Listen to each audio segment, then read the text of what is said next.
Violence, which has been simmering in the south, escalated at the start of November following the slaying of Krishna Ariste in Bruceville. He was allegedly killed by a lone gunman. His untimely death would presage a weekend of fierce gun violence in Vieux Fort, with the sound of semi- and fully automatic weapons rattling off in the back alleys and footpaths of working-class neighborhoods. The hostilities resulted in a plea from besieged residents for cessation in the gunplay among warring factions from the Mang and Bruceville. The Royal St. Lucia Police Force has made a number of tactical and strategic moves in a bid to bring peace to the battle-scarred neighborhoods. Chief among them is the change in personnel. Superintendent of Police Elvis Thomas, who headed up operations in the north, is now reportedly the commanding officer in Vieux Fort.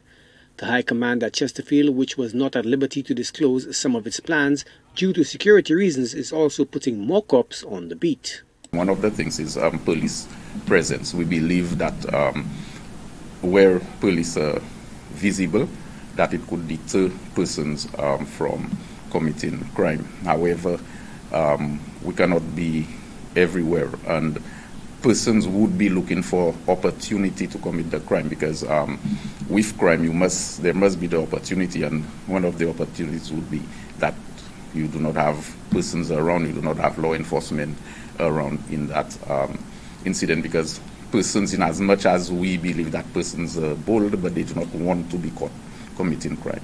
Commissioner of Police Milton Daisy, in a recent sit-down with News Force, talked up the heightened police presence in the battle as illustrated with the rollout of the bicycle patrol on the tapered streets of Vieux Fort by officers clad in ballistic vests and balaclavas. The top cop is under no illusion that the police alone can defeat the criminal elements and cure the scourge of crime, underscoring the crucial role of public cooperation and the work of other state agencies. He amplifies the importance of landing convictions in the courts to ensure dangerous criminals are not back out on the streets. When persons are caught, we also of the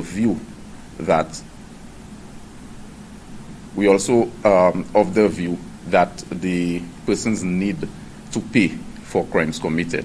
So the police could be arresting as we want. We arrest persons for crime, but if at the court they are not convicted and persons believe that nothing happens to them, they will continue to commit crime. So I believe that we need to send a strong signal to the criminals that if they commit crime, they would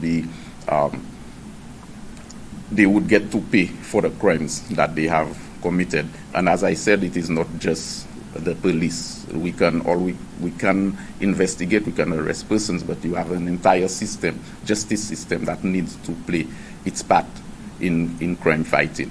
There is also the problem of firearms pouring into the country from both illegal and legitimate ports of entry, stoking debates about the need for tighter borders and gun control laws and harsh penalties. Elvis Thomas, who is reputed for his no-nonsense approach to law and building strong ties with the community, has been on foot patrol this past week, familiarizing himself with the lay of the land. Daisy concedes law enforcement cannot be everywhere at all times, and crime prevention through public trust is key. It is hoped that the bike patrols and the new top cop of the South, along with crime-fighting tactics and intelligence gathering, will curb the senseless violence that has shattered too many families in the South and St. Lucia writ large. Joachim Duplessis, HTS News Force.